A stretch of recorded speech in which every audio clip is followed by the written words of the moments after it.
question. We had on the news here not too awfully long ago, they showed an aerial view of Lake Okeechobee. Lake Okeechobee was 80% covered with green algae. They showed the lake after that first major release that we had. They showed the lake again, and it was at 25% major, that had 25% of the lake was covered by this algae because they just sent all the algae down here.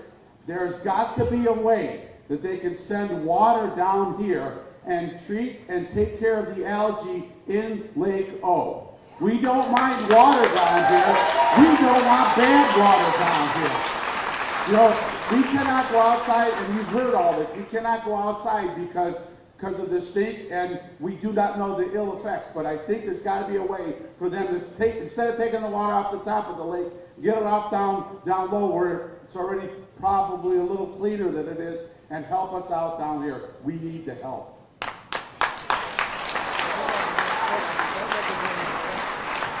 So we're looking at a lot of different options on what can we do differently. Blue-green algae is actually more resilient than any of you want to hear. It suspends itself throughout the water column, and so it comes to the surface when it clumps together, but it's present throughout the water column, looking for an opportunity to bloom bigger and to grow. The best way for us to curb algae growth is to get rid of the nutrients in the water.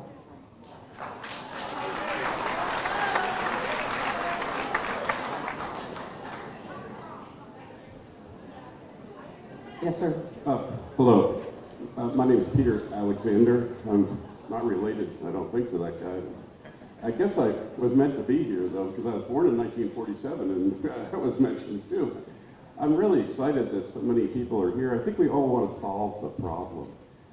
Instead of making sure it's someone else's fault, we should all take responsibility. I'm very excited that we can, with modern technology, for instance, a product called the Watermaster has been able to draw on thousands of years of experience of this same problem, especially in China and India and places like that.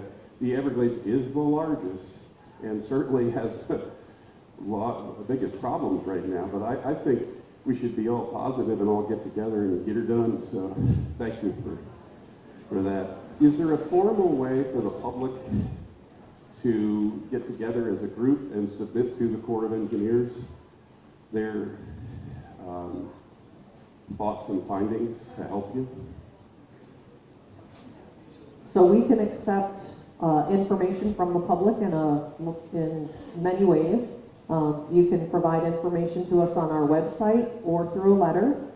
Often it's more effective to give us scientific information through our science coordination group with the Everglades Task Force, or through our regular periodic scientist calls that we host generally on a weekly basis during the wet season. And so, for instance, James Evans from the city of Sanibel is one of our primary scientist inputs, as well as scientists from Ding Darling, scientists from the East Coast as well. We have the Sanibel Captiva Conservation Association, I hope I got their name right, also participates. So Rayanne Wessel from that group participates. So there are multiple ways, so we can accept things directly or through other scientists. So really working with your local leadership and local scientists is just as effective. And if you have recommendations for water quality specifically, I would recommend providing that information to Florida DEP. But if you would like to provide that information to the Corps, we welcome all ideas that can help us find that solution. Because I think it's going to take multiple solutions, a multi-pronged approach to finding a better future than what we're seeing today. And we're in the back to your right again. Here I am. Thank you for being here. My name is David Bogner. My question is about what our representatives have done as far as sending letters to the Army Corps of Engineers. So they have sent numerous letters asking for the water releases to be stopped, including one on July 9th that stopped the water for that stopped the flow of water for 3 days. But after those 3 days, you all continue. Are the letters from our representatives effective, or are they more symbolic? And will the water be released regardless of them sending letters and publicly making it look like they are trying to help?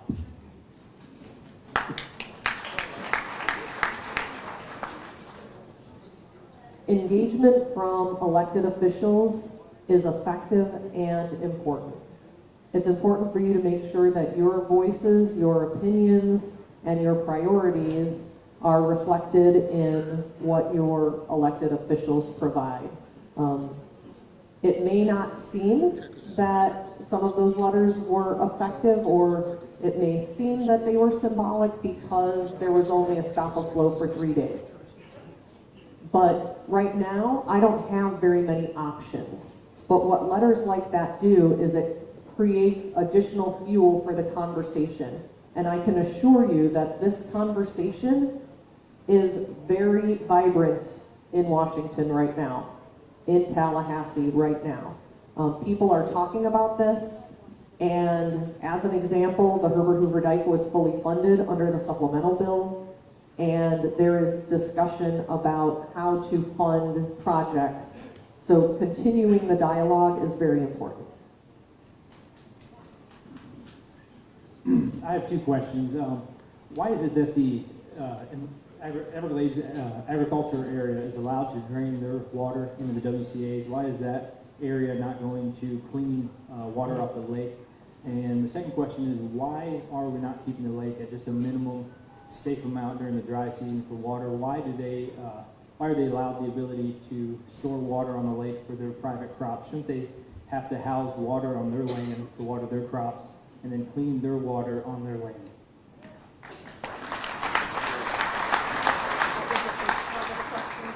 What was the first part? Why are they allowed to drain the water into the lake? So the first part of the question with the water conservation areas, the way that the system was built and authorized allowed the water to move from the water conservation areas, from the Everglades agricultural area into the water conservation areas. The canals that service that area do currently flow through stormwater treatment areas that were constructed as part of the Restoration Strategies program by the state. So the water from the agricultural areas actually goes into stormwater treatment areas and then into the water conservation areas. The second part of the question regarding what water level to hold the lake at during the dry season. It's not just agricultural entities that receive water supply from Lake Okeechobee. In fact, most of the east coast of Florida receives their drinking water supply also from Lake Okeechobee. So it's a bit more of a complicated question, but that's the meeting that I assured you that we're having in the next 2 weeks, is to cooperatively look with the state, and the Corps of Engineers is going to facilitate that meeting in order to take a look at the water uses and make sure that how we're managing the lake is at the appropriate levels. And really, the Lake Okeechobee regulation schedule will relook all of that again. It's gonna take some time for us to look at all of the data and really develop a different regulation schedule, because we've been through this multiple times. And again, the authorization for the project itself by Congress authorizes multiple water uses. We're over here, tier 4, right? Now you see it. Thank you. My name is John Hine from the South Florida Clean Water Movement. Thank you, thank you. I just got back from DC, literally meeting with these folks right across the table at lunch from Jen here. So first off, let's give her a round of applause for showing up as a community. It's kind of ironic, right, folks? This is what's happening. You know, when I'm up there, one blames the other. One's not in charge of water quality. One's in charge of water distribution, right? Okay, right? So that's the game. That's the game. Please, please, please. The question is, man, please. The question is, and I apologize. The question is this. You keep going back to LORS, the Lake Okeechobee release schedule, and you keep saying water quality is not your game. We get that. That's the South Florida Water Management District. Can you please tell these people when the last time LORS was updated and what we're going off of? We're going off of a script from 1999, correct? It was actually updated between 2005 and 2007, implemented in 2008. And what's the script we're going off of now? What year? 2008. 2008. What year is it, people? It's about time we update LORS. Thank you.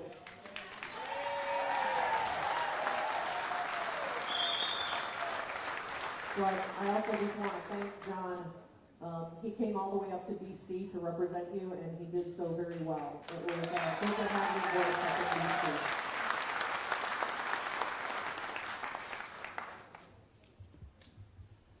Hi, my name is John Hale. I have a question. Early in your presentation, you described that the best solution for the Lake Okeechobee problem that we have is to divert the water south towards the Everglades. Right? The Everglades are currently... Sorry? The Everglades are currently starving for water. We all know that. Right? They're being encroached by saltwater infusion from the south on tidal flow, and they need more water. The water tables in Florida throughout the state are low because they don't have enough hydrostatic pressure in the Everglades to push the water down into the water tables. We need water, clean water. Right? Why, of all the projects that you listed earlier today, there are no projects to expand or build new canals south? Everything is just going east and west, or reservoir. So the project that you're talking about is the Central Everglades Planning Project. It was authorized in the WRDA 2016 bill.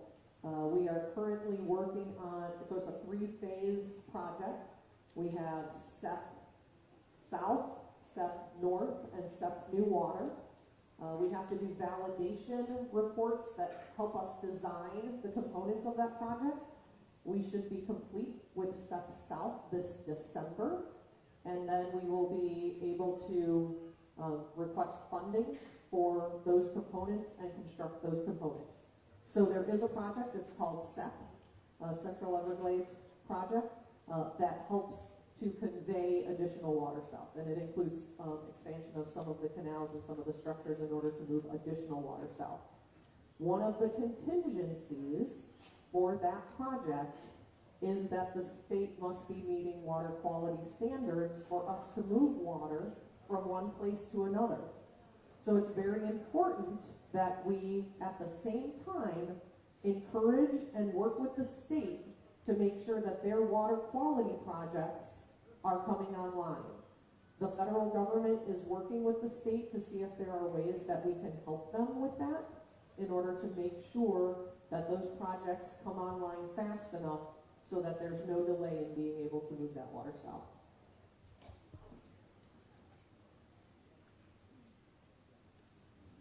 Hello, Colonel. Thank you for coming. My name is Chris Padgett. I'm new to this area, but I'm a Florida native.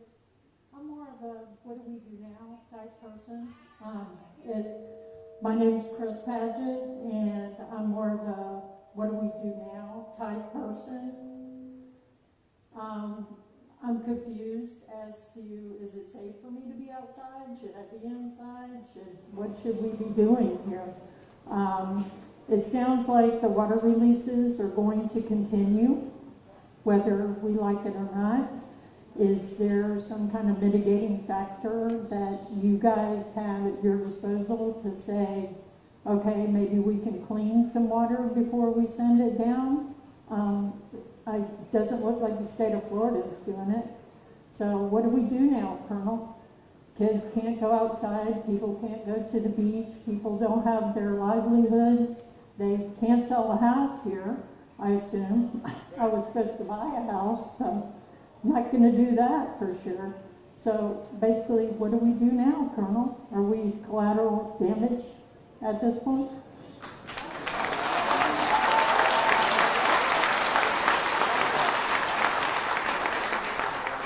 So this is absolutely the hardest question. It's the hardest question that I have to answer because I don't have any good answers. Because I know that the projects that I'm working on are years in the future. We don't have time. Because I know that we're really dependent on rainfall right now. If it rains a lot, we're all in trouble. We're all in trouble. We're dependent on tourism. I understand. That's what we're dependent on. And it's a long term. We're saying taking care. We don't have 5 years. We have All now. right, hold on, Joe. Hold on, Joe. Yeah, so the two gentlemen in front were just saying that we depend on tourism here. We don't have time. We don't have 5 years to wait. This is our lives right now, and our livelihood depends on what's going on right now. And mats of green algae in your estuary and mats of green algae in your marinas doesn't help tourism. And I know you have people canceling every single day in your hotels, and your fishing tours are not catching fish or seeing dozens or hundreds of dead fish. That you have a red tide problem as well as a blue-green algae problem.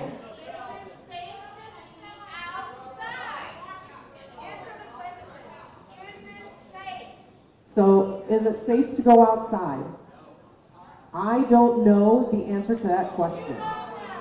So, I don't want to tell you that I know the answer to that question, but what I read from the Department of Health is that there are concerns, that you should be concerned, that we should all be concerned, and we should all be using our talent and our resources to find solutions, including cleaning up the algae.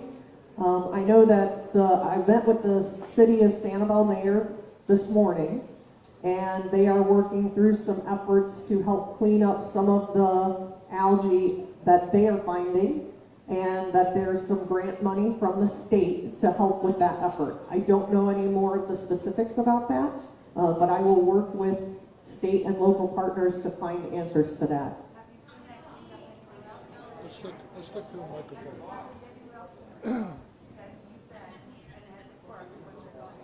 So has this happened anywhere else and has it worked? Blue-green algae, there have been methods that have been used to clean up blue-green algae in other parts of the world and in other parts of the country. It's not easy because most of the places where they clean up blue-green algae is in drinking water supplies, and you're not trying to also make sure that that water is safe for an ecosystem that is using the water simultaneously. So that complicates matters. I know that the Corps of Engineers specifically, we are working with several universities, with the Florida Department of Health and with the Florida Department of Environmental Protection, doing some research currently on some treatment methods to see if we can find anything that's effective and that's sustainable.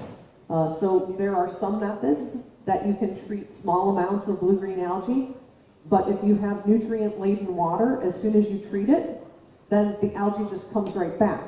So then that's not really the best use of our money because it only cleans up the algae for a couple of days. That's not really helpful. So we are continuing to look at things. There are scientists working on that every day. Again, I know that doesn't satisfy anyone. It doesn't satisfy me either. But I can assure you that we are putting time, effort, and money into some of those efforts.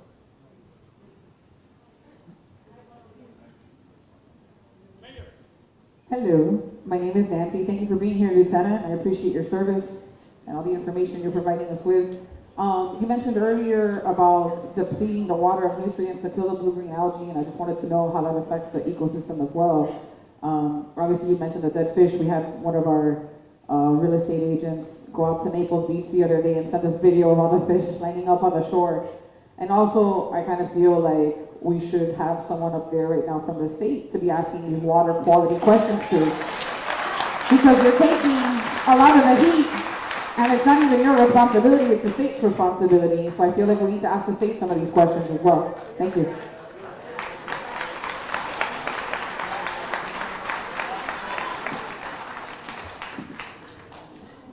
I'm over here in the center. Here you go, make a stand up for me. Everybody's being far too polite. We need to make demands. You have television right here, right now. People are sick. So, hello. I am, ma'am.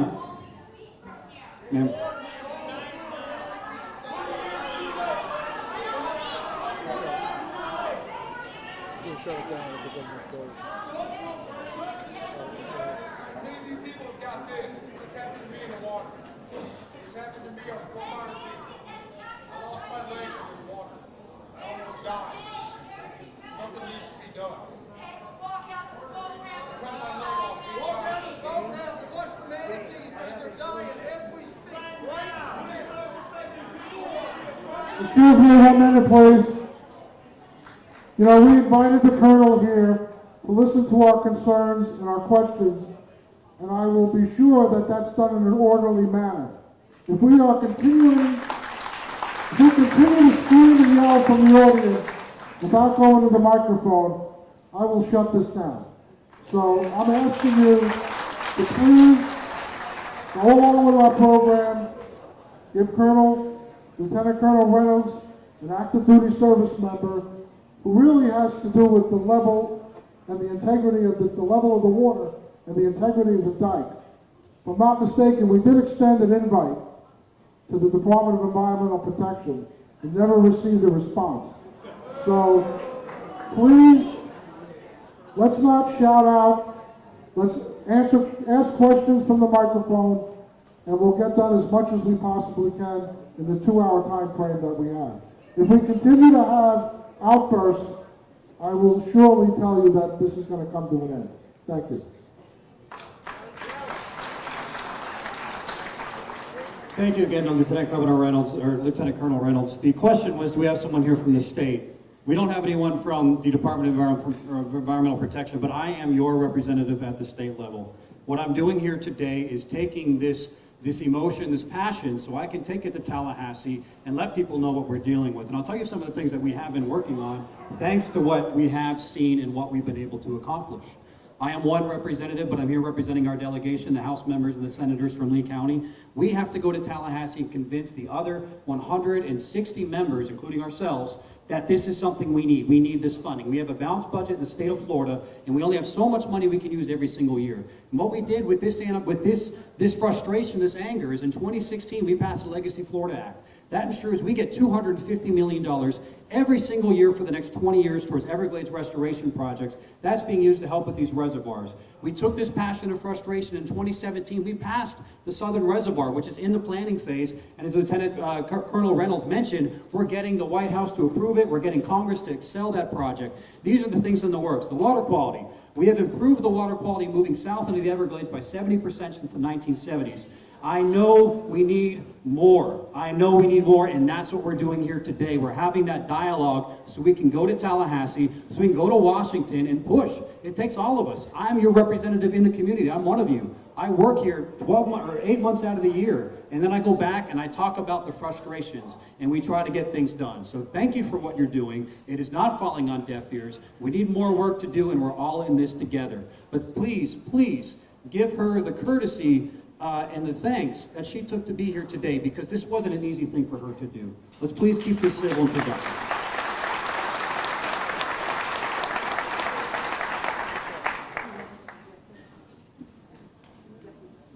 Hello. I'm not used to speaking in groups like this. Put it really, really close to your mouth or nobody can hear you. Okay. They tell me, put the microphone in your mouth and then it's about close enough. Thank you for coming here and talking to us, Colonel Reynolds. I really appreciate all the time that you've taken, and I can see there's a certain amount of courage that you need also. So I applaud that. My name is Linda Cutney. I have worked in the past for the Corps of Engineers in Del Carlo Reservoir, which is a water treatment plant that is used almost exclusively for DC water supply and McLean and other areas in Virginia. So I know something about water treatment. I'm a chemist, and that was my job to sort of figure out in cases what was wrong with the water. So that's always been a concern of mine. Oh, the question. Okay. So, and I also have a background in toxicology. I'm not applying for a job here.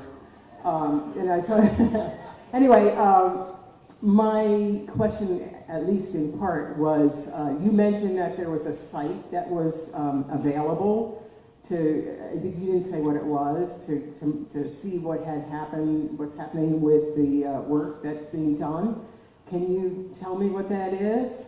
Sure, so there's two websites that I would recommend. The first one, and I don't have the website information, but John might be able to pull it up for me quickly, is the Florida Department of Environmental Protection's website. They provide information on their sampling and analysis of algae and of water quality across the state of Florida. They also have, as part of their website, a link where folks who have recommendations or solutions to the problem can provide information that can be assessed by the Florida Department of Environmental Protection and considered for funding and implementation. And then also the Corps of Engineers, we have multiple websites, but our district website is the one that I was referring to. You can see all of our information about how we manage the water, our decision-making process on Lake Okeechobee, as well as information and fact sheets on all of the Everglades projects. And so that's www.saj, is there a USACE in there? SAJ? On the public site, www.saj.usace.army.mil. Can I just continue that just a bit? You mentioned that there were people in Sanibel that were sort of, maybe I guess volunteer scientists. I was going to volunteer myself as somebody from St. James City. I spent 2 hours scooping up dead fish today. So the question is, how best to maybe offer services like that. They're very reasonable. They're free. I'm interested in seeing perhaps any water monitoring that has been done recently of the bay. We have a massive fish kill over there. I can't help but think that the problems with the algae is related to the dissolved oxygen content, and that is going to be exacerbated by the dead fish. I think you sound like a perfect person to help us with some solutions.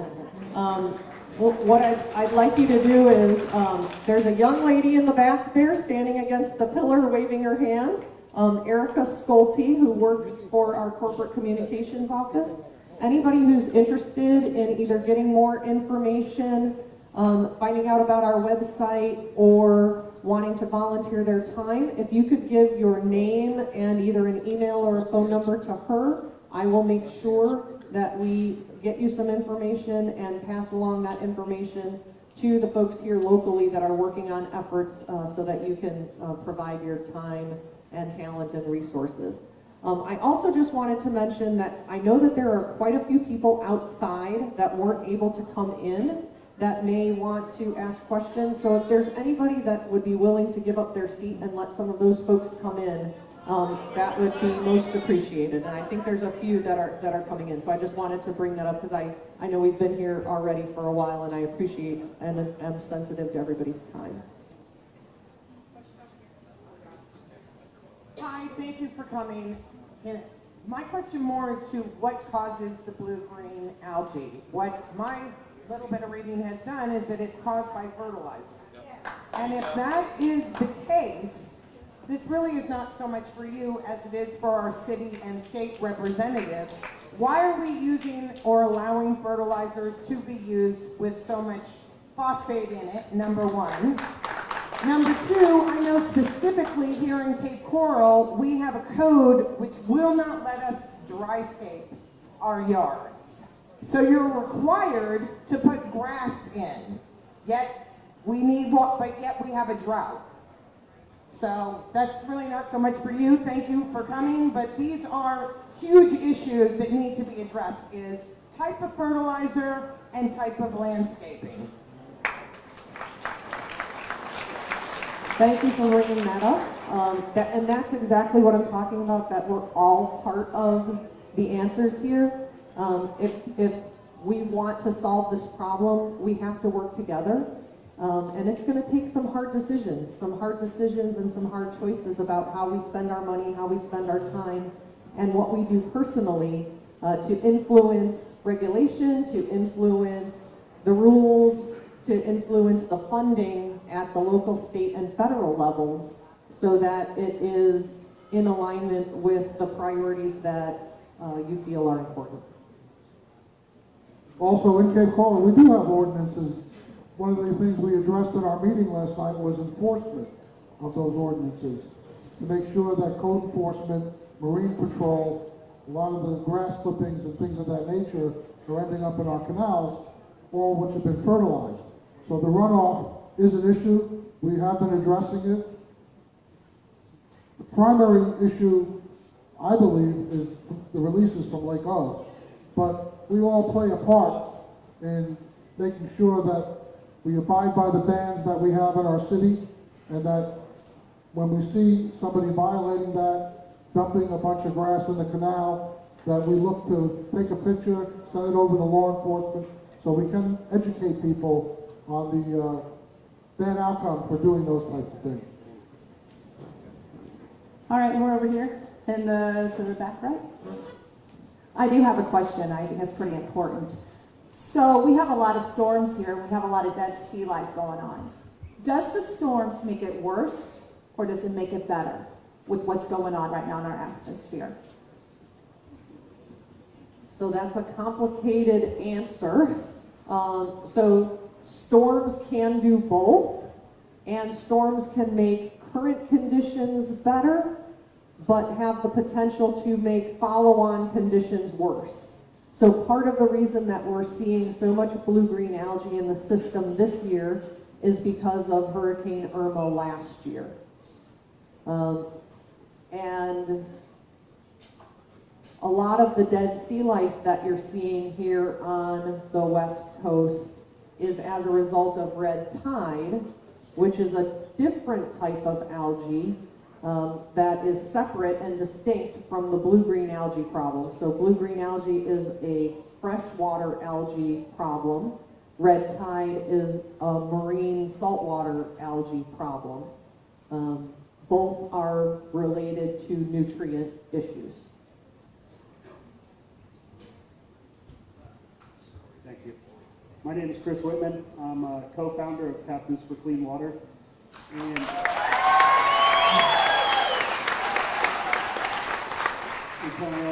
thank you for being here. I know we've spoken on a number of occasions, but I've kind of have two questions. Maybe Representative Eagle can answer one, you can answer the other. But first is, if water quality is an issue with sending water south into Everglades and Everglades National Park, what are we doing to address, and what can we do to address the fact that private EAA lands are being drained and using state-owned water cleaning components such as STAs instead of us being able to use those cleaning components for Lake Okeechobee water?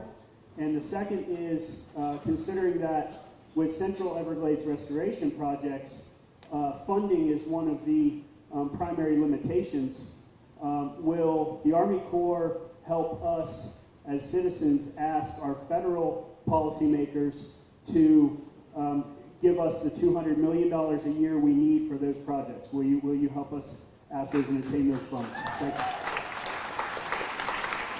So first, I want to thank you and Dan for creating an awesome and incredible organization that has really brought a voice to many of these issues. So second, so this issue about the EAA and the water conservation areas and the stormwater treatment areas, this is a topic that I haven't heard put this way previously. So I owe you some digging into that information.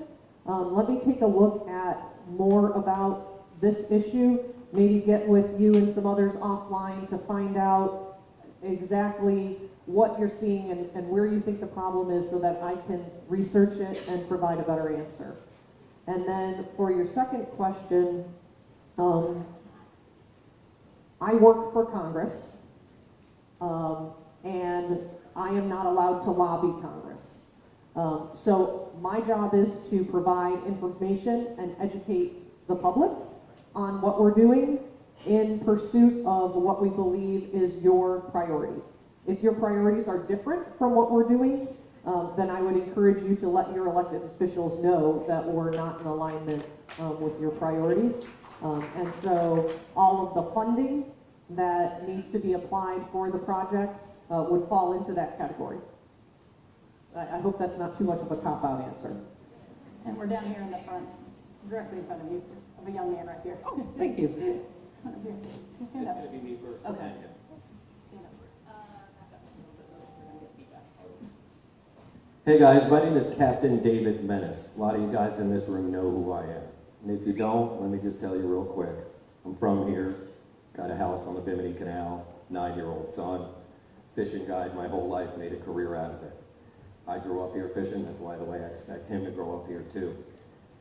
You know, you just said that, you know, with the grass clippings and the water, that's a joke. You know, if I put my glass clippings in the water, then somebody can take a picture of me and send it to whoever, and I get in trouble. You guys send millions and millions of gallons through us. We're dying here. We're dying. My question to you is this. How can you possibly send this water our way knowing what's in it? You're not doing any, you're doing all kinds of research, but you know what's in the water. You know what it's going to do. This isn't anything new. My son has one message. What do you want to do, buddy? That's all. One thing. If you could do anything in the world, what would you do? I want to go fishing with my dad.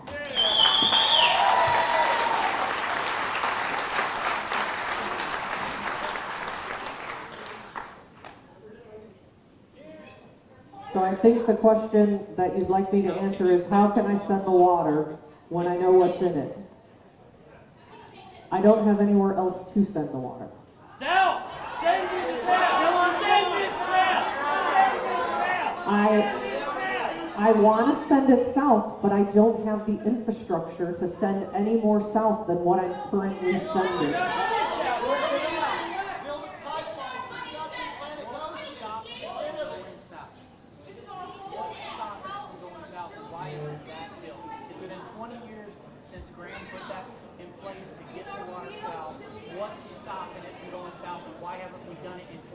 So the gentleman in the front here asked, well, what's stopping it from going south, and why hasn't that been built, and why hasn't it been built in 20 years? So this is where the priorities for projects come into play, and where collectively people don't always agree. People don't always agree what's most important. People on the Caloosahatchee don't always agree with the people on the St. Lucie about what's most important. We agree on this one. We agree on this one. It's not about money. Well, so right now, we have a storage project on the East Coast. We have a storage project on the West Coast. There are billions of dollars of storage projects. We have a storage project under consideration in the EAA, $1 billion project. We have SEC, the project that will help us move more water south, $1 billion project. Those projects haven't been fully funded. It's a lot of money we're talking about. And so if those are the priorities, then it needs to be clear where we spend the money first and where the additional money needs to come from. And that's what I'm talking about, where there's some tough choices. You know, if the federal government wants to spend more money in Florida on ecosystem restoration, then they're going to spend less money someplace else.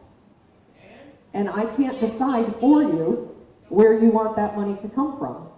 But that's why it's important for your voice to be heard. Excuse me, you didn't answer my question of how you can send the water to us knowing what's in it. You already know what's in it and the destruction, and you're still sending it. Please answer that question. So the water that is in Lake Okeechobee is causing damage in Lake Okeechobee as well. It's preventing fishing in Lake Okeechobee. And you're sending it to us. And I don't have anywhere else to send it without putting people's lives at risk that live around the lake.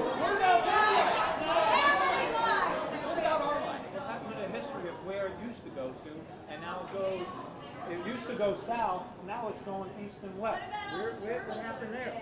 Someone's going to switch on overnight and send it to us. Is there another question? Take care of everyone else. Thank you. Good afternoon.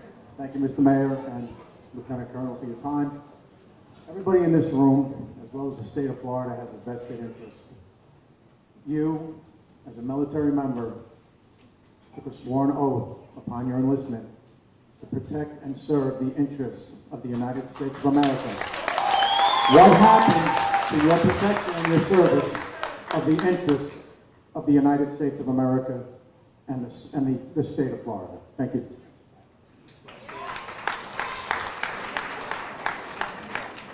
I'm not sure I completely understand the question that you want me to answer.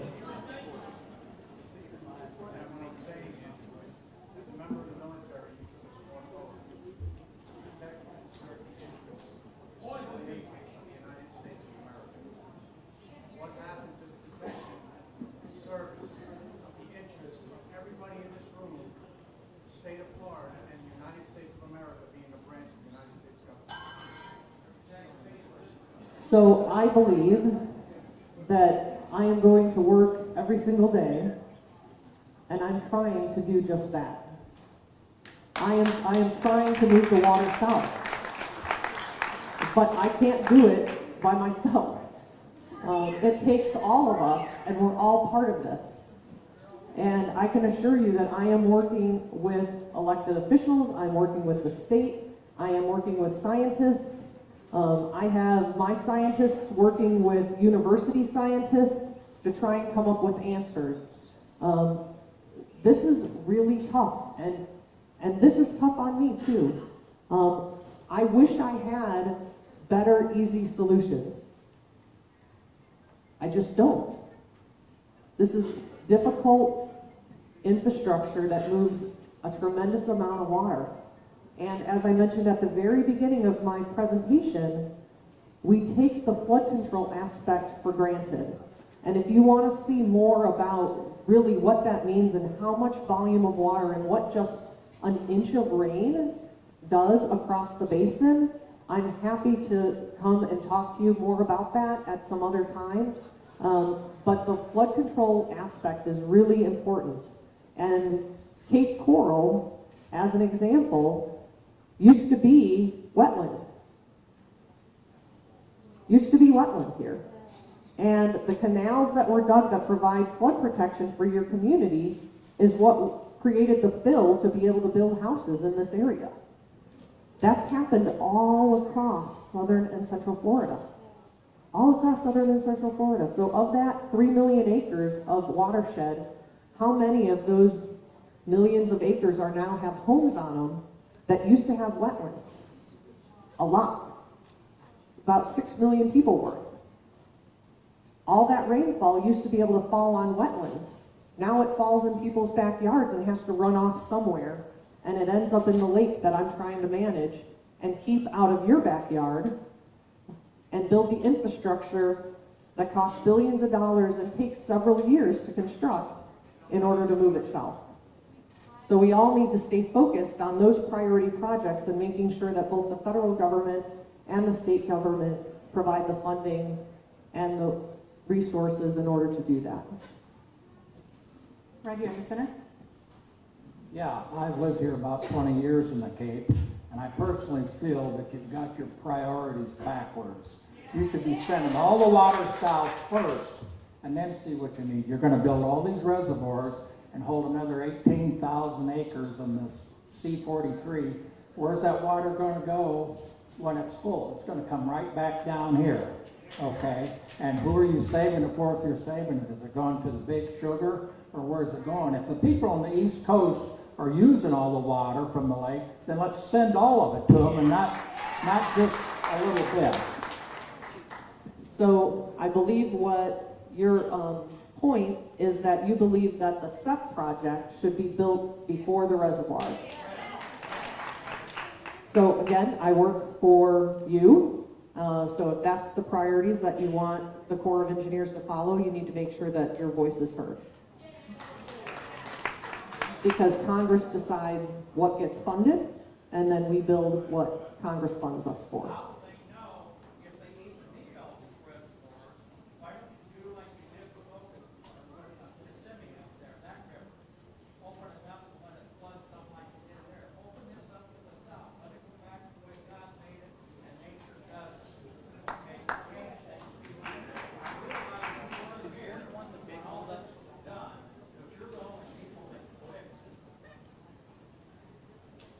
Thank you for that comment. Up here. Right over to the left. First of all, I want to say thank you for serving our country. And I can tell that your heart is where our heart is. That you work in a bureaucracy that makes you do certain things, and you're trying to do the best you can with it. So I want to thank you for that. Here's my question.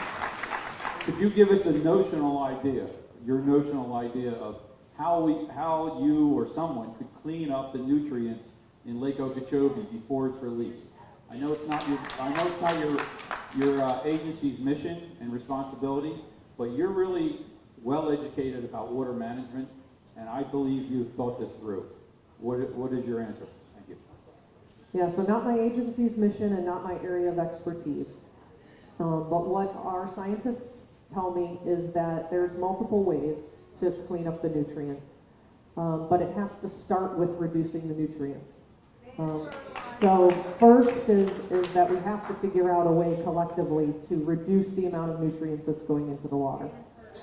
And then one of the best ways for us to clean nutrients is using what the method is that the state is building, which are these stormwater treatment areas. They're tremendously effective areas that use submerged aquatic vegetation in order to uptake those nutrients. The problem is that they have a load, they take a lot of space because they work like a natural wetland.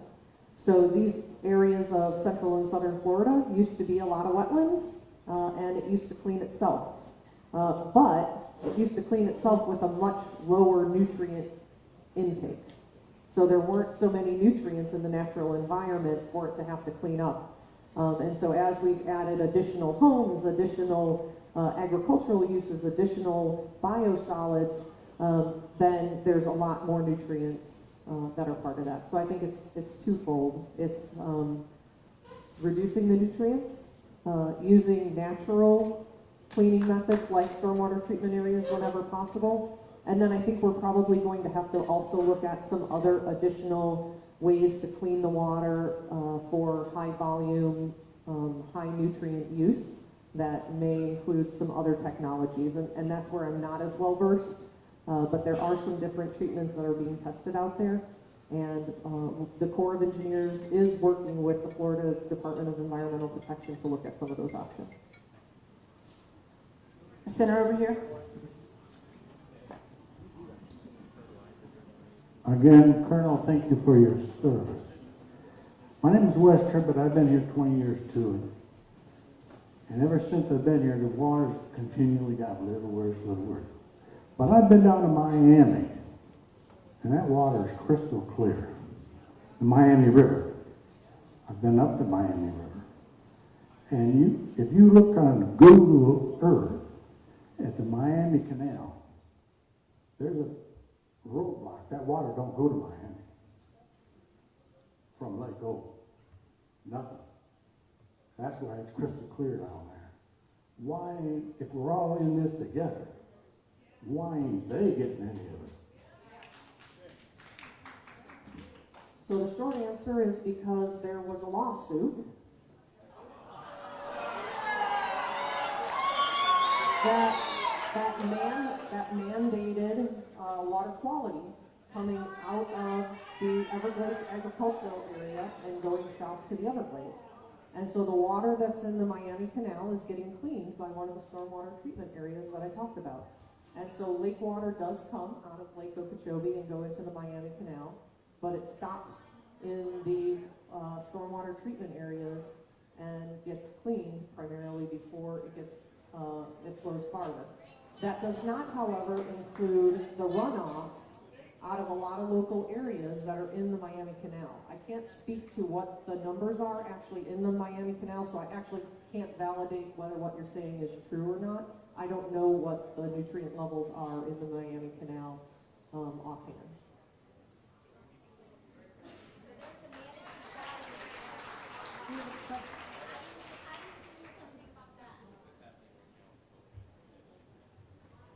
Thank you very, very much for your years of service. My remark has to do with the southern outflow. Hopefully, you stated at the beginning of your talk that your orders come from Congress.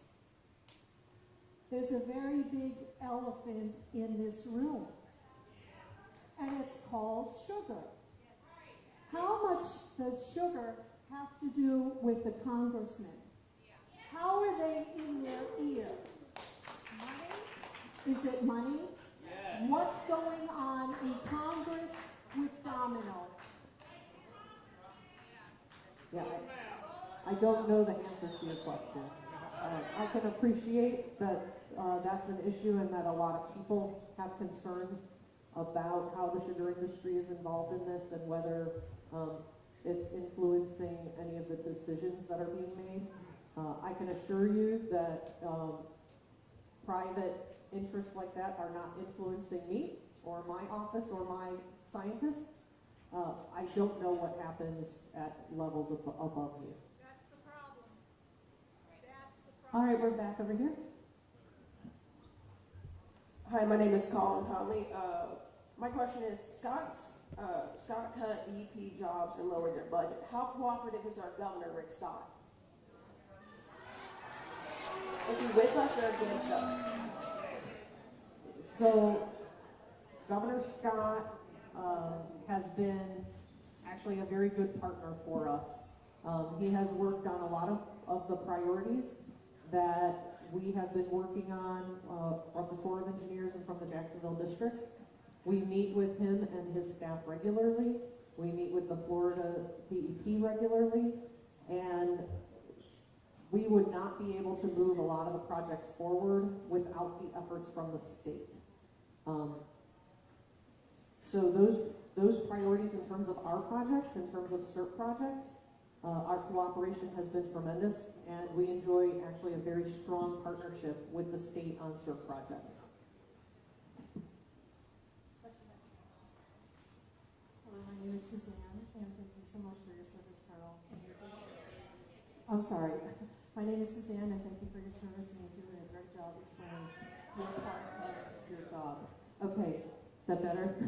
Okay, my question is probably direct to our mayor and also our state representative. Our governor has made this a state of emergency. What's the time frame with an emergency to start working on this, especially with the water quality? You say you're going to have to go up and represent us up in Tallahassee. What's the time frame for you to start getting moving on this?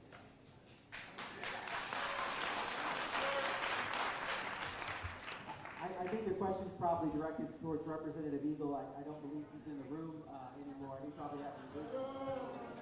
But let me make you aware of a couple things. I don't get a chance to talk to a group this big very often. My name is Brian Hammond. I am your county commissioner.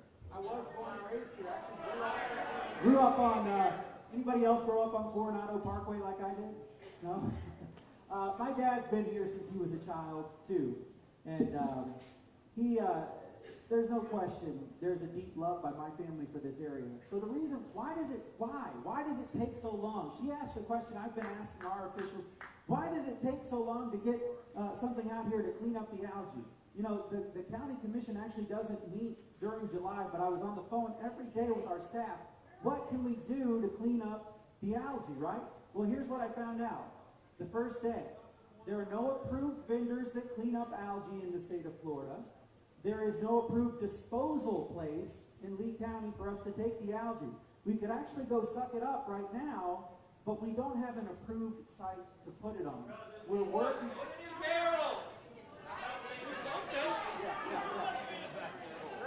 So,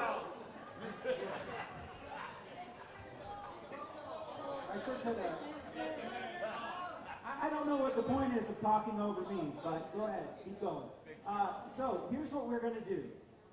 We're working with the State Department of Environmental Protection to get that approved site. We put our proposal forward. We put up $150,000 to hire a company. They're in town. They're mobilizing right now. And like I said, we're expecting approval by Wednesday so that we can get to work by Wednesday on cleaning up some of the canals as a county commission. So cleaning the algae out of marinas like that is a waste of money. Tell that to the people who have to live with that every day.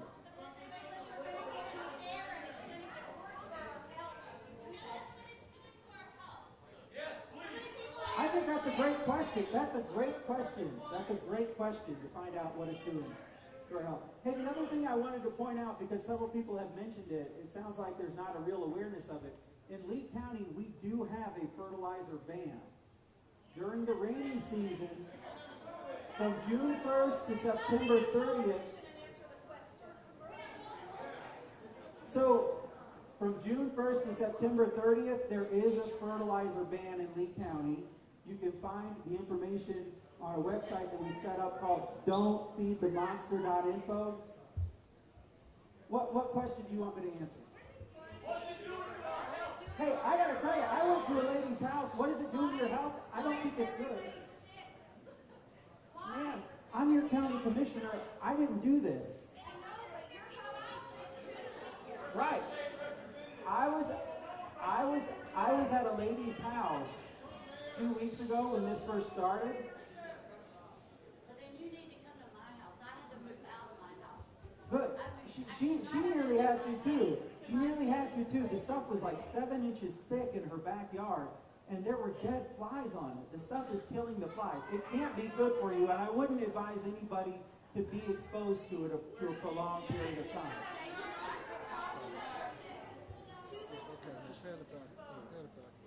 Next question. That's for the next question. Okay, is there another question? It's right, yes, right here in the middle. Yes, sir. Ready? Come sit on this one. My name's Bob Brooks, and obviously we all know that we live in the greatest country in the world. And every time we've had a crisis in this country, we've always seen it as an opportunity to think outside the box and to fix it.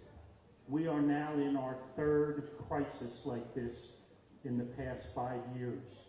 At what point can we expect the Army Corps and our government to start managing this like a crisis instead of managing it as how it's been done in the past?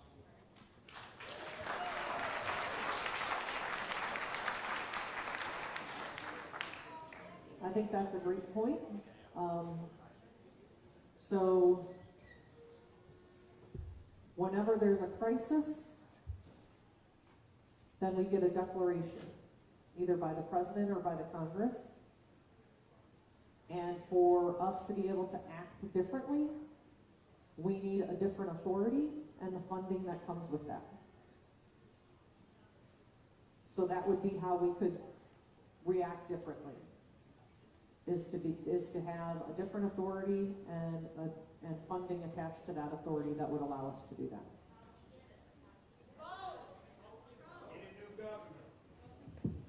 Here we are back in the back row. Hello, and thank you for coming.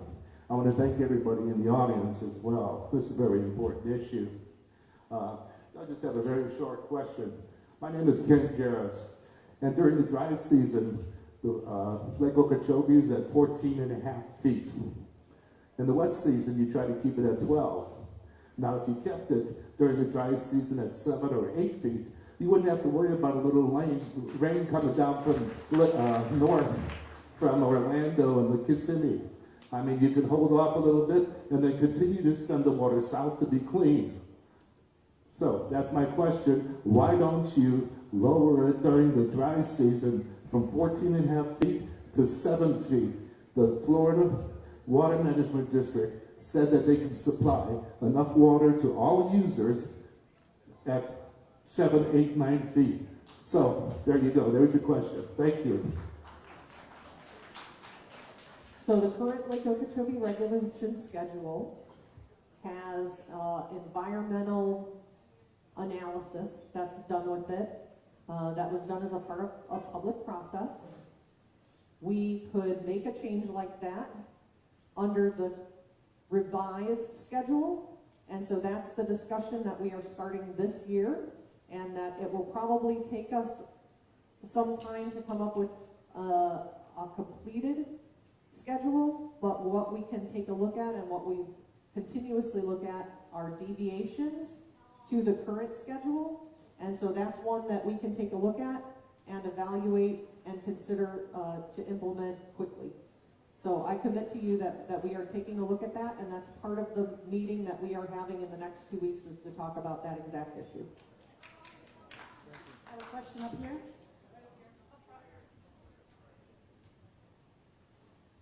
I've looked at this issue for a long time. The EAA is 400,000 acres due south of Lake Okeechobee. The EAA was created in order to enhance agricultural areas, and it is in the area that was the natural sheet flow of water to go to the Everglades. So it seemed to me that the real fix for this is to direct the water into the 400,000 acres in the EAA, which is mostly sugar farms, and that way it could be naturally cleaned rather than building billion-dollar reservoirs that are just going to fill up with more polluted water. Now, our previous governor, Charlie Crist, had organized a deal with Big Sugar to buy over 140,000 acres of this property.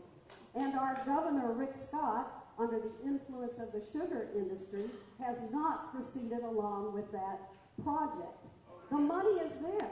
The citizens in 2014 voted for Amendment 1 funds to be used, $750 million a year, much of which has been misappropriated by the Florida governor and the legislature, and we just want a lawsuit over it. So the money is there. The obvious solution is the land that was cleared that caused this problem to begin with. So why don't we start putting the water in Okeechobee into the sugar fields now?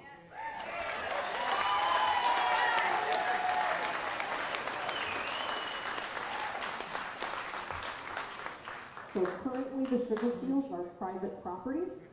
It is illegal for me to flood private property. As part of the Everglades Restoration Plan, the state is responsible for acquiring the land that we use for the project. So if they were to acquire different land for project purposes, then we would be able to comply with a project purpose that would be as you described, but that's not the current project purpose. But thank you for sharing that history. And we're back here directly behind. So first off, I looked yesterday. Thank you for being here, Colonel. I apologize. Jason Pim. So the CFS allotted for a harmful discharge to our estuary is 2,800. The last few days it's been something like 6,000, 5,000. Before that from the lake it was 4,300, all well above the harm level. My understanding in CERP is that 1 of 3 existing legal users are Fish and Wildlife in our estuary. And my first question is how you're protecting that existing legal user, the Fish and Wildlife in the Caloosahatchee estuary. And then also, I believe that under an emergency declaration, you have the ability to flood EAA land Why is that not occurring?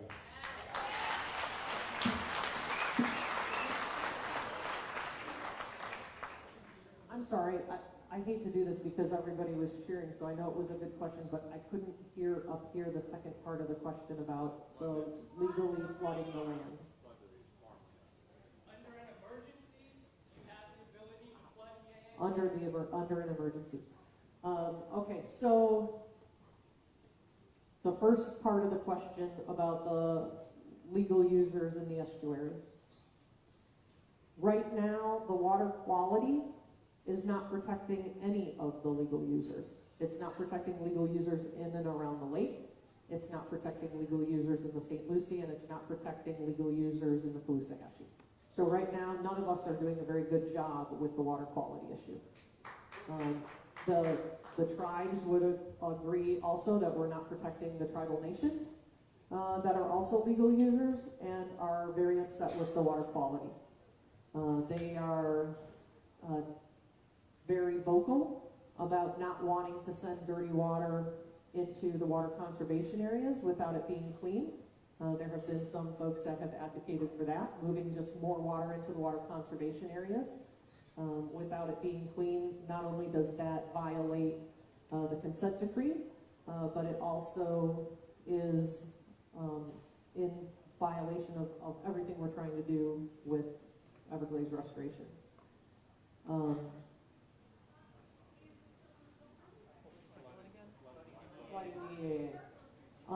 So the current emergency order is by the governor and applies to state agencies. It is not an emergency order for the federal government, although we are working closely with the state in order to help them execute components of their emergency order. So I do know that the Water Management District is talking with agricultural landowners to find out if there are any willing landowners that would allow additional water to be placed on their lands.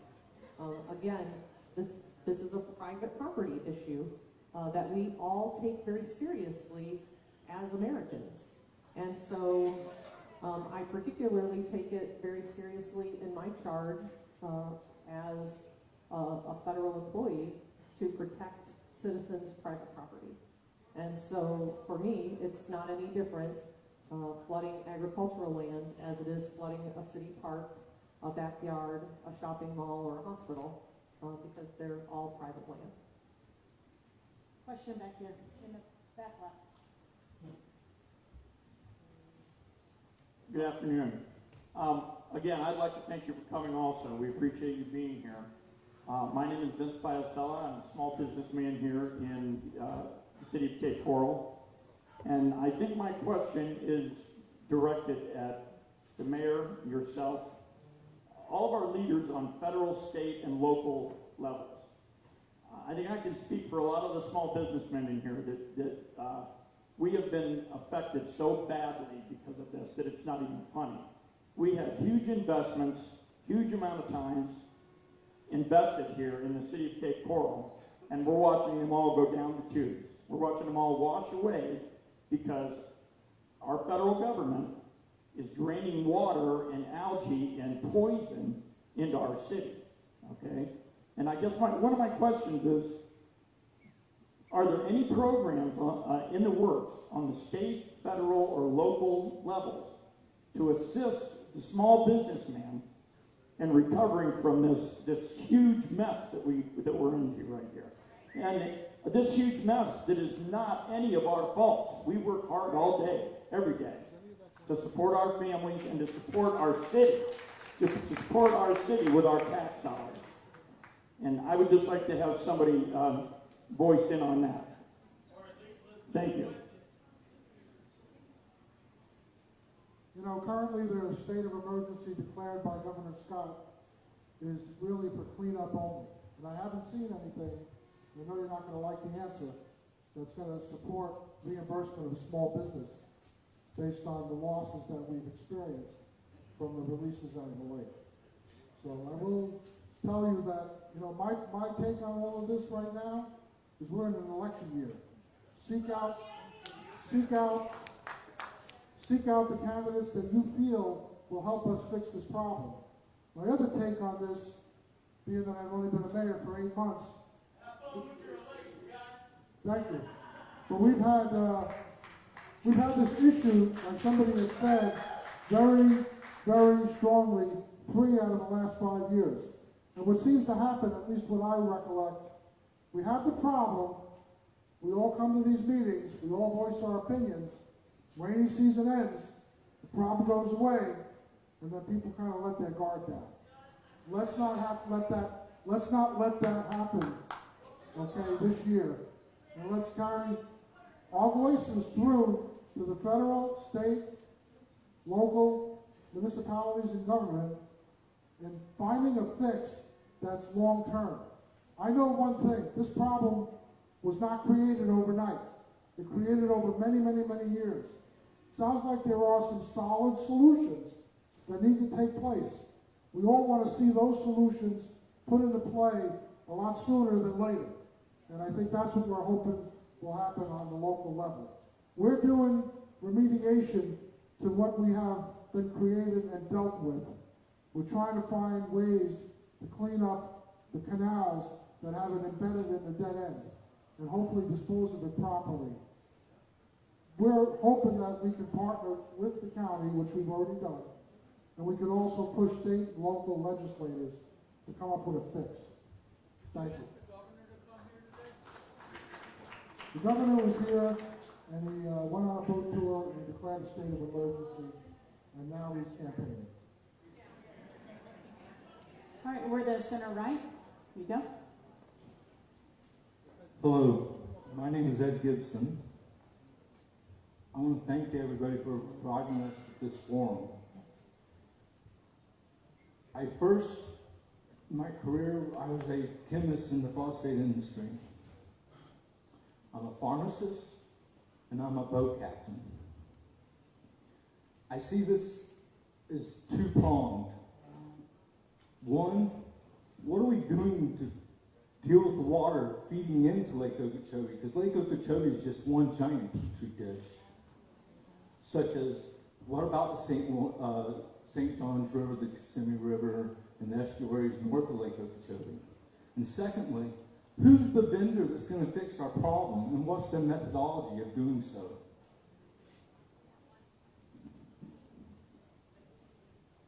So, I don't know what vendor is going to be able to fix the problem.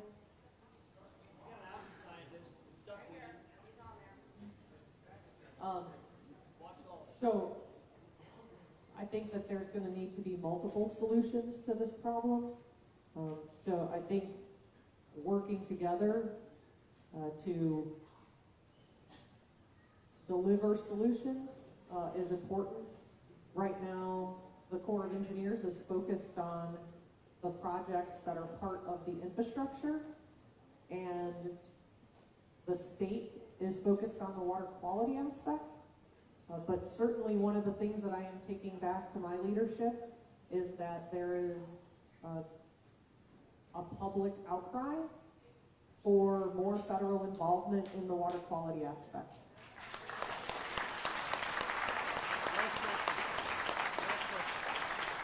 So I'm sensitive to everybody's time. We've been here for 2 hours. I'm going to take one last question. And I wanted to just also let folks know that we do have another public meeting tonight at the Lee County Mosquito Control Center, where we'll be talking about the Lake Okeechobee Watershed Project. And I see that there's probably, let's see, 1, 2, 3, 4, 5, 6, 7 people. I'll take those 7 questions, okay? Really, really quickly.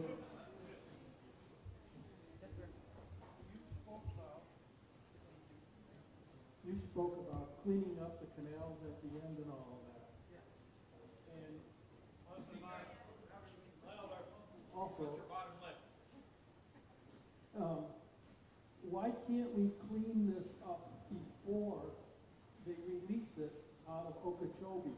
There is a very large company that is on the river just east of you with large barges, and they do all of the work for the beaches. and they could suck all of this green stuff out of Okeechobee before they release it into our river. Why can't we use them? So I'm not familiar with the company that you're talking about, but if after this meeting, if you could give me that information, I promise you that I will look into it. I just don't know any specifics, so I can't answer that question. And it's a huge company. They have thousands and thousands of gallons of barges where they replace the entire beach. You should know it. Okay, I commit to you that I will look into that. Yes, sir. Hi, my name is Mateo, Captain David's son, and I spent my whole life on the water, and maybe now we can't do it, and if we have a hurricane, it might end up on our houses. This question is, what happens if we have a hurricane and this green algae is picked up and thrown all over our houses, our cars, all over everything? Right now it's in the water, we're having trouble breathing and we can't swim. What if we can't go outside our front door?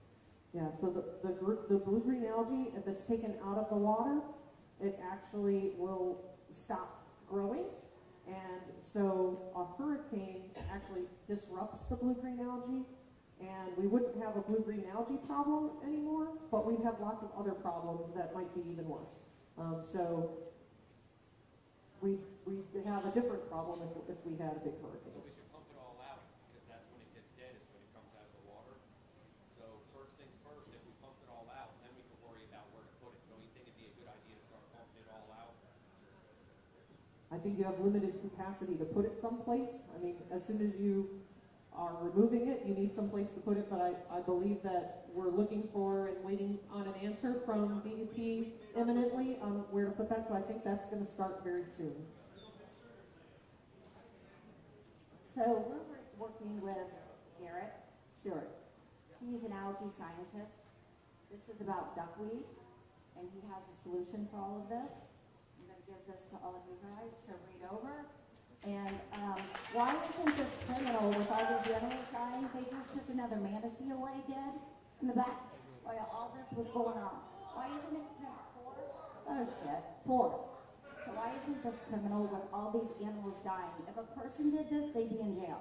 Why isn't anyone in jail? Why isn't anything happening with all these animals? Because if we don't have the animals, we don't have anything here. So part of my job is to protect the wildlife as well. And so you said if a person did this, it would be criminal, but people are doing this. Because the problem here is nutrients. And so all of us are part of the problem, and all of us need to be part of the solution. So I appreciate this information.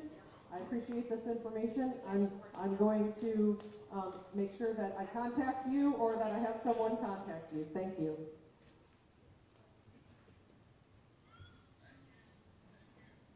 Hello, bear with me please, I have not been feeling well.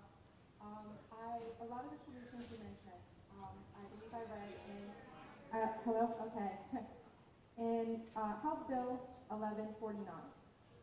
In reading it, I read a lot of the solutions that you said that we still need. Governor Scott vetoed it in April, I believe.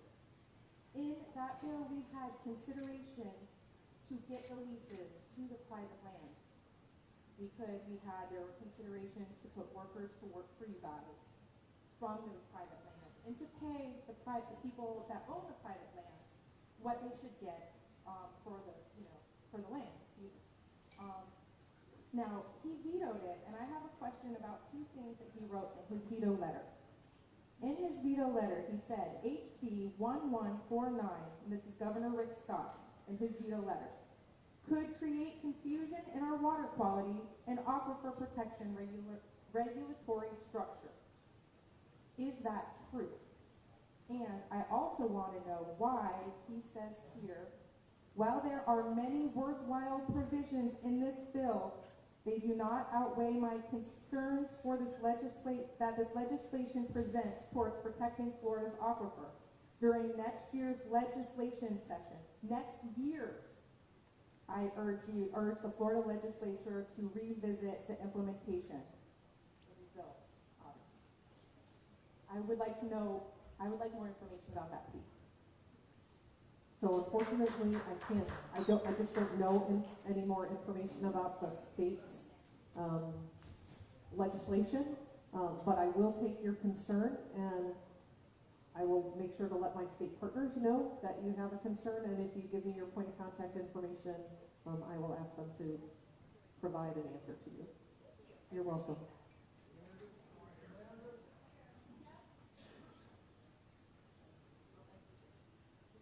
Okay, I had, I think, 3 or 4 other people. You were one. Quick question. We know by now, it's obvious that the standards be there. We have the manatees dying here, like, hopefully you can see them before dying now on the ground. Forget about that. If you have children, will you let your children, not in the water, in the backyard, swimming in the pool?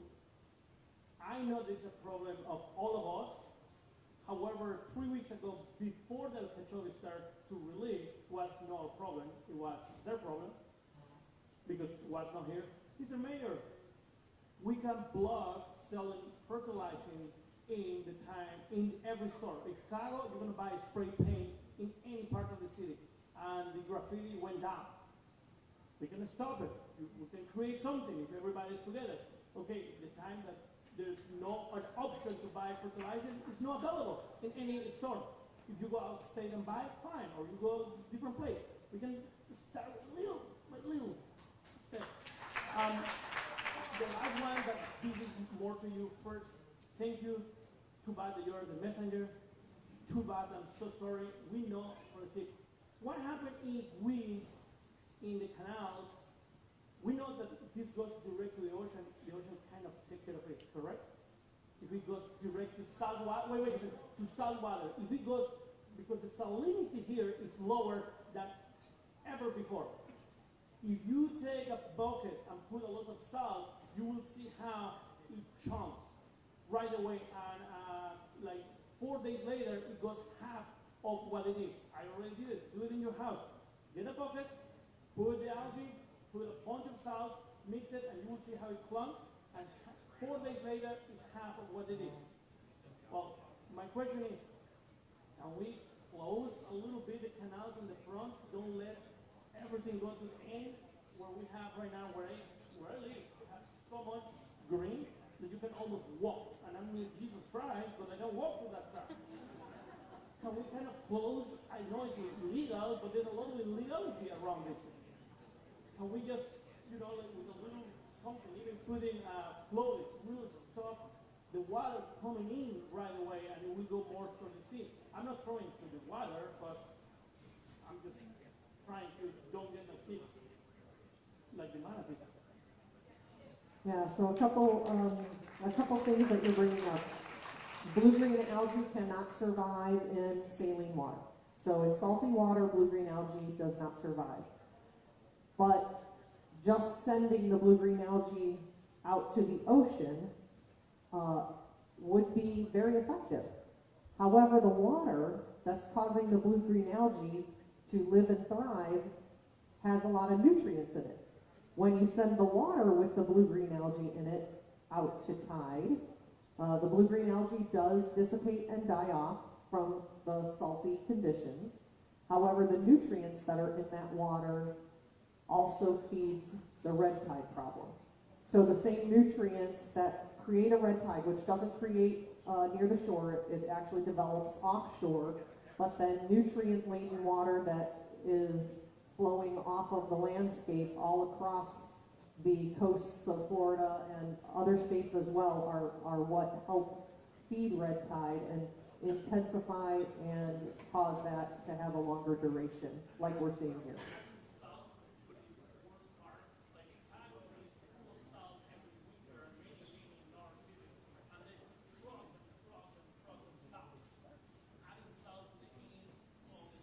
So there's a study that's ongoing right now that USGS is participating in with several state agencies and universities on this issue and what effect salinity has on blue-green algae, and if there are any ways for us to leverage that knowledge as we try and treat this problem. Certainly one of the things that we try to do, and one of the reasons why we stopped the releases for a few days, was to try and increase salinity levels in the estuaries. so that it would help kill off the blue-green algae. So we do try to do that. It's just difficult because I have a lot of water to move a lot of places and not a lot of options.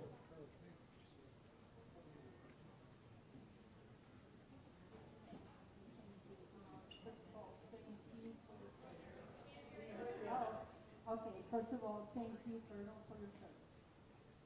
We really appreciate it. And all of your servicemen. My question is, we are here, we touched on many subjects. We talked about water treating. We talked about lawsuits. Miami City is doing a lawsuit. We talked about escalating this to an emergency. Right now it's emergency for cleanup, okay? That doesn't solve the problem. That doesn't address the source of the problem, which is what we need to address, and that hasn't been addressed today. I was in the gas and oil industry for many years. If we had caused something like this, the EPA would be all over it. And the fines to the companies that are doing this would have been astronomical. Why is the EPA not fining the big sugar or whoever is involved? Why are we not passing legislation to take phosphorus and nitrogen out of the fertilizers? Why are we putting so much fertilizer that is ending up in our waterways? Obviously the plants are not using them. It's in our water, causing all of this pollution, which you are trying to then get this contaminated water, and you're trying to, what do I do with it? Okay? Why don't we, what can we do as citizens? You work for Congress. You know how Congress works. What can we do to address this and get this escalated to the point where it needs to be? This is ridiculous.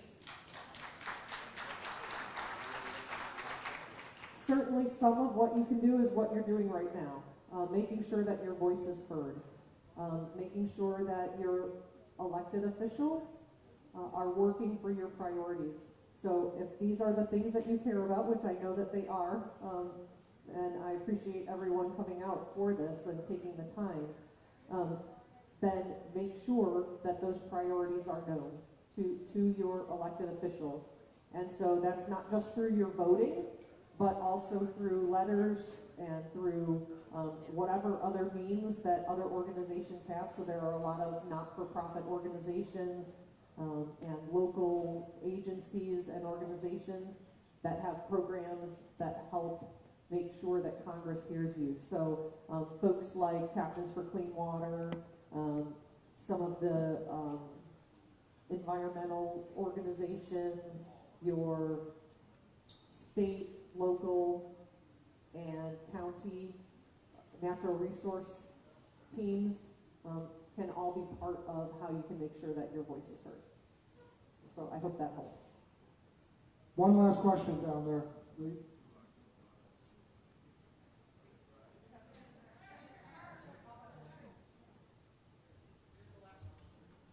Thank you. I appreciate your coming as well. I do realize that you've been here for a few hours now.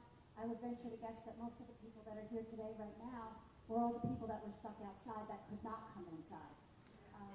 That was unfortunate. We need a bigger venue for this so that all of our voices could be heard. We are all deeply affected by this. Governor Scott did come down and make a brief tour of open water, which I found laughable. Had he taken a moment, half an hour, to take that boat ride down the canals where all of this is being tracked, to see the blue-green algae, because he didn't get the scope of what we are all dealing with.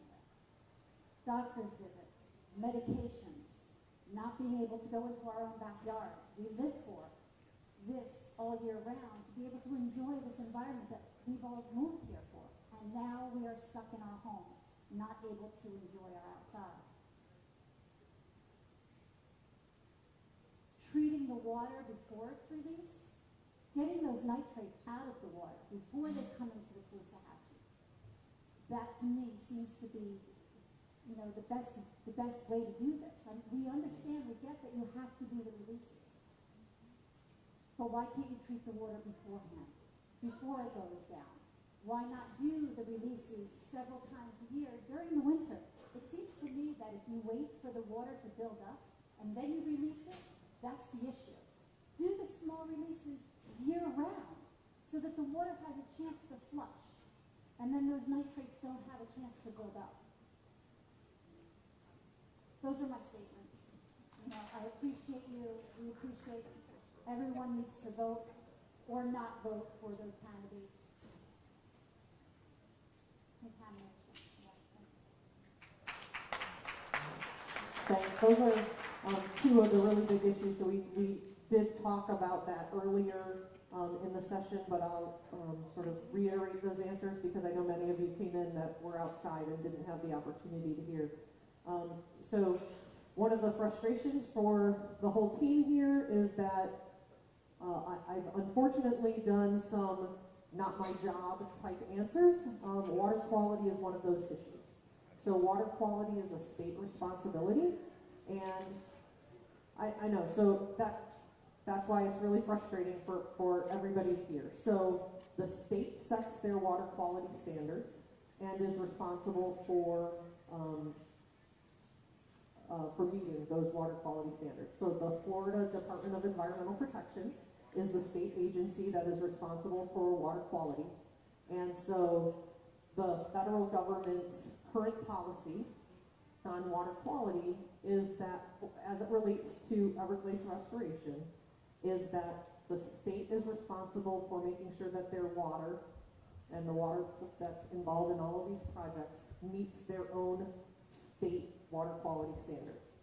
If additional water quality is needed in order to meet environmental standards, so a higher water quality than what the state's limits are, then the federal government is authorized to cost share in water quality projects that would then enhance the water quality in order to make it available for environmental use.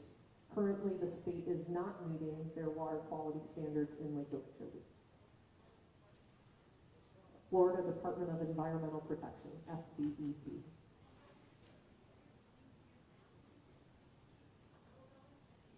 Yes. So one of the things that we're doing in the next 2 weeks is we are having a conversation about how we are currently managing the water and particularly looking at dry season levels of the lake. And this is partly based on a question from Congressman Mast and to the Everglades Task Force this past week in Washington, D.C.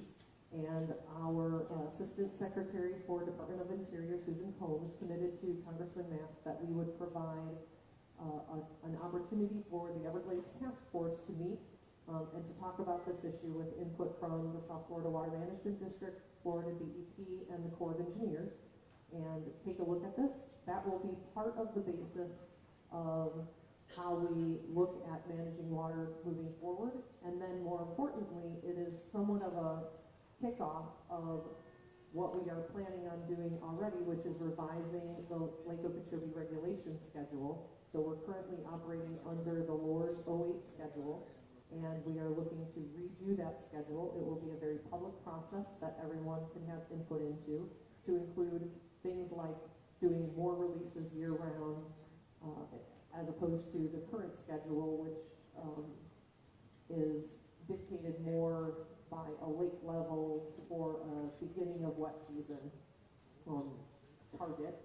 And that schedule will probably take about 3 years for us to complete, but we can look at implementing increments of that schedule as we go through it, and that's what we have done, right, and that's what we have done with our other operations schedules.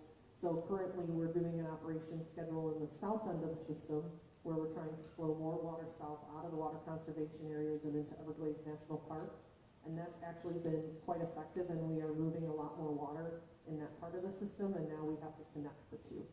And so we are looking at how to do that incrementally. And so that was some of the information that I also provided earlier. I had a question about, you had mentioned before that you guys were looking to drain the water south into the Everglades. Now, wouldn't that just completely wipe out the Everglades if it's the same poisonous water, or do you filter that water as it's going? Are you going to do some kind of a treatment. And then I had another question about this lawsuit in Miami. Could you elaborate a little more on that? Because Yeah, so I confused everyone. So that lawsuit is not with the city of Miami. So yeah, so it wasn't the East Coast. No, it was water going into Everglades National Park. So there's a lawsuit that mandated the 10 parts per billion standard for water entering the Everglades protection area. So Everglades National Park and the Loxahatchee National Refuge are part of that consent decree. And so that was a national lawsuit. And so again, I can provide more information about that. It's kind of extensive and detailed, but that's the lawsuit that I was talking about. So it doesn't have to do with Miami specifically. It has to do with moving water south and into the Everglades, but that water goes through the canals, into the stormwater treatment areas, into the water conservation areas, and then into Everglades National Park. And so water that's currently moving south is being treated by stormwater treatment areas that the state has built under their Restoration Strategies program. And so water that comes out of Lake Okeechobee moving south is currently getting treated. In the future projects, that would continue to happen, and there are additional stormwater treatment areas that are part of that project.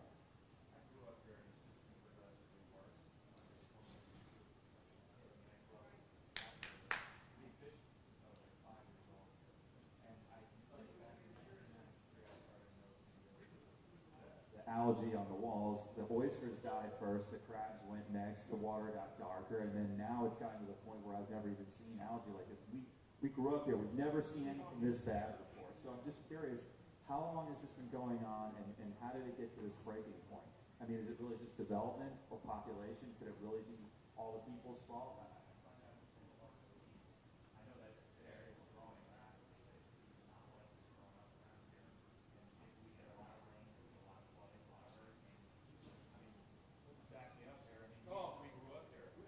So I'm going to turn that question on you guys.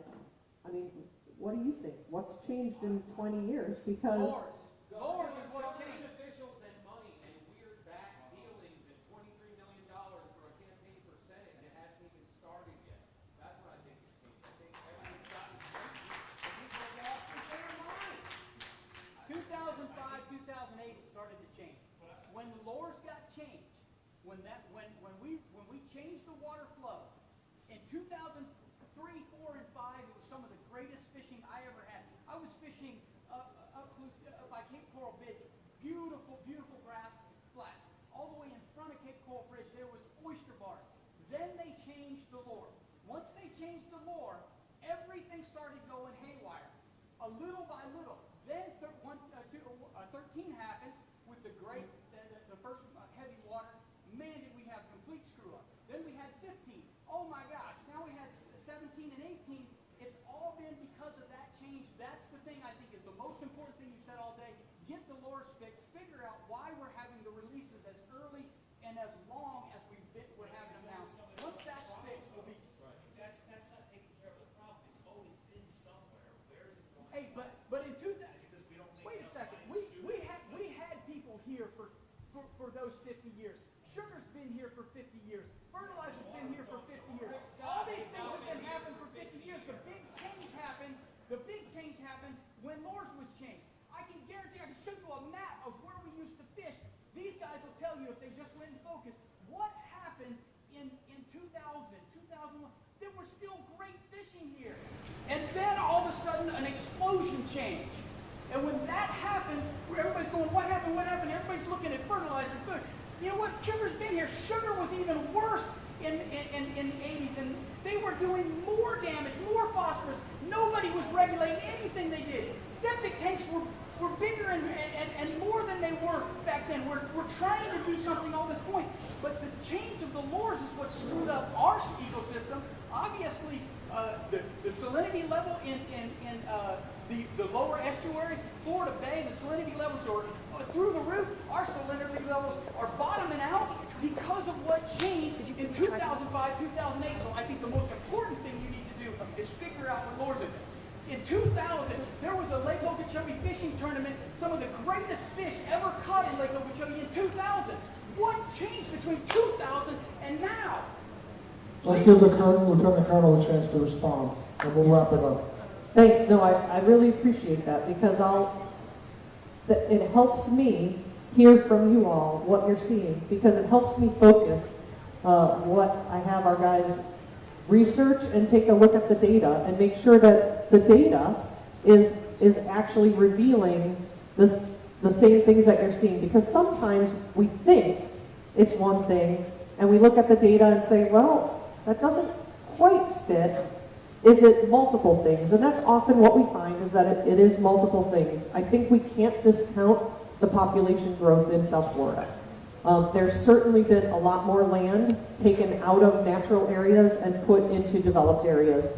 That's increased the amount of water that we have as runoff that then requires me to do something with it where it sat on landscape previously. But lures was definitely a significant change to the regulation schedule, and I'm going to make sure that our team does some additional work to take a look at immediately before lures and immediately after lures. One other thing that we've had since lures was enacted and implemented is we've had a lot less drought. So we've only had one drought year since 2008, whereas previously we had a few more drought years in the 20 years previous to that. So that's a natural change that also may be impacting what we're seeing. We've seen a series of very wet years recently, and in the past when we've seen that, there have been similar problems with algae and high nutrient levels when we've seen back-to-back years of high water and hurricanes. But I appreciate the comments. You know, I want to thank the U.S. Army Corps of Engineers, the Lieutenant Colonel staff that came today, and let's have a big round of applause for the Lieutenant Colonel Reynolds herself. Thank you for being here. Thank you to everybody for attending.